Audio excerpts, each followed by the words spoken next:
Hey everybody, it's MC from Not Just Scrapbooks, and this is part two of my catch-up video. As you know, if you've watched part one of this, I did not produce any videos or upload any videos since May, I think. And part of the reason is that I was working on a whole bunch of projects for my son's wedding that happened in July. It was a beautiful wedding. He and his bride was Ashley was absolutely stunning. I hope to have a couple of layouts that I show you later on that include pictures of the wedding. Um, but there are some on my blog at mccplg.blogspot.com. So you can go over there and see that over there. So now I'm going to continue. And this is from my August class, which I did just before I got sick with this flu that's going around. So hopefully, I'm not going to talk too much. I'm going to go through this fairly quickly because I have a tendency to start coughing if I talk for any length of time. So again, this was using the Paris Girl collection from the new Cartabella company. And again, most of what you'll see here, aside from a handmade flower and some ribbon, I think, is all cardstock or the Paris Girl collection pack.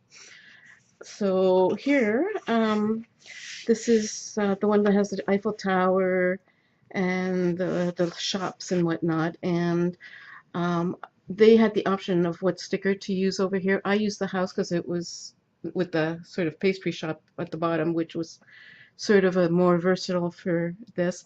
As usual, there are no pictures on it because they are layouts for classes, so I don't put pictures because we need to see all the detail. And again, they can put a couple of pictures there or a 5x7 will fit. And I used a lot of the strips, like both of these are from the edge of the cardstock where it shows what pattern is on the other side. So the companion to this one is this one over here. And there is room to journal on this first one on the bottom here. On this one, there's actually a journaling spot. And one of the things that I found interesting was finding a technique. You'll see one of the layouts that I actually created before this one where the banner is all crooked, and I found that the best way to do the banner was to tack down both edges while holding the top so that none of the other banners here stick, and then you just push the whole thing down and you end up with a nice rounded banner. And so there is the first set of layouts. My second set of layouts is here, and I was doing this in, again, the pattern paper, and here's the exception on this layout is the ribbon here and the flower over here. It's a handmade flower. And again, a couple of pictures here. They could even put a smaller picture over here. The trick on this was that you don't put the flower until you decide, because technically you could, instead of putting the 3 photos here, turn around and just put 2, in which case you would want to center the flower. Sorry, I might hit the... So that's the second set. And the third set was this over here. And when I was speaking about the banner that looked a little strange, yeah, it's a little crooked. It's artsy, shall we say. And again, I used quite a few of the, lots of double matting on this one because I wanted to bring out some of the colors. I think this one is a little harder to see. So let me just, there you go. Maybe you can see that a little bit better. Very simple, yet very, has a number of pieces on it.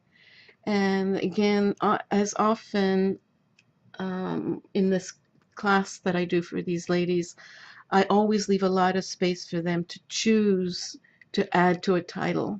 So they really could add something else on this side over here, or a smaller picture.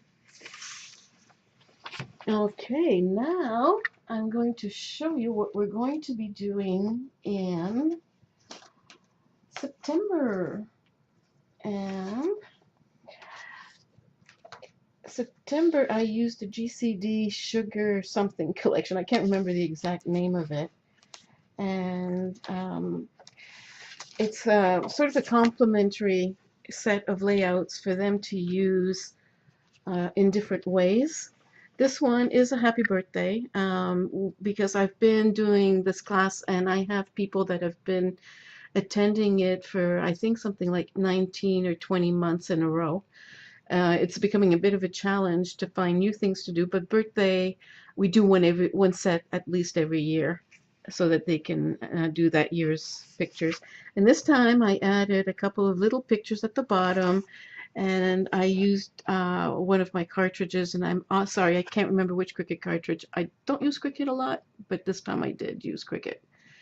And I used a Spellbinder die here and here. So anyway, cute little cupcake. And then this is the other side.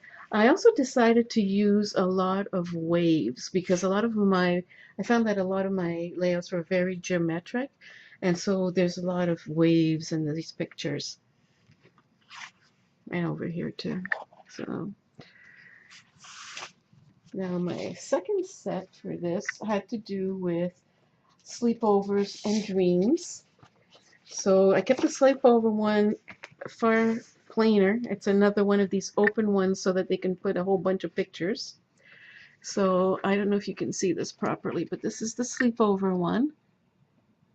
And for me, this is fairly simple. I created this with my Make the Cut. I have the original version, so and then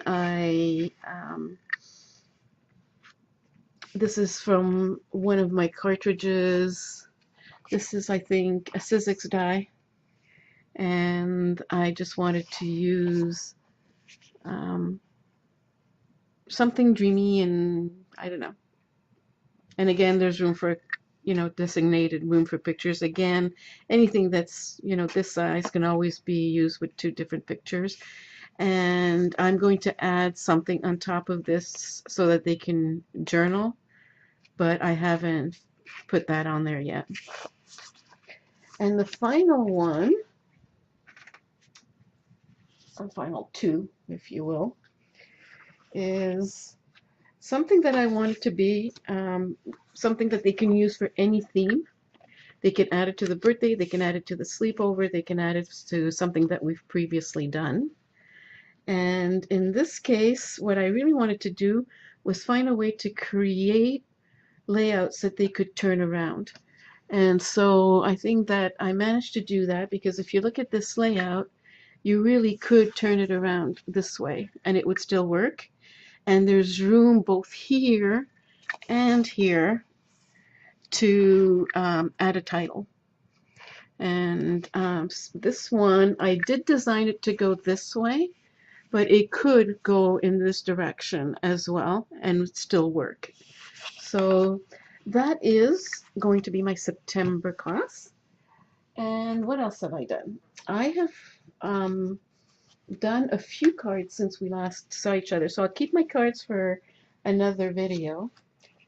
And just show you what I've started on for October. I'm nowhere near finished with these, but again, this is the general idea. And I wanted my students to be able to decide if they wanted to do little boy or little girl. So this actually does slip out because this is double-sided, and it's perfect if you want instead to have the little boy and the Great Pumpkin Adventure. I actually cut around the wheelbarrow so I could slip the double mat underneath the wheelbarrow here. So maybe I can show you. See, it's cut right around here and all over there, and then I slipped the paper back, and so that it wouldn't get stuck, I actually put a piece of paper behind it and glued it down. So it might be a little hard to put in, but it wouldn't be as hard as catching the corner of the layout. And on this one, I pop dotted the little girl sitting over here, and there's a place for them to journal. And this is the companion to one or the other. I haven't decided yet. Technically, it should be the companion to this. And I used the textured cardstock from Coordinations that I had been hanging on to for a while. And I have not actually sanded this because some of the people that take my classes actually don't like sanding. So I didn't want to do that. It'll be a choice that they have. So anyway, that is it for my layouts for this particular time.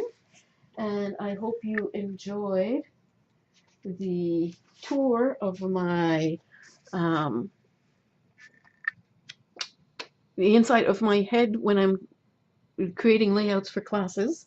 And next time I will show you some of the cards I've been making. So thank you very much for watching. Your feedback is always, always welcome. Your comments. Please be nice. I'm not feeling so good yet, so I managed not to cough through this one, so I will quit while I'm ahead. And thank you very much. Take care. Bye-bye.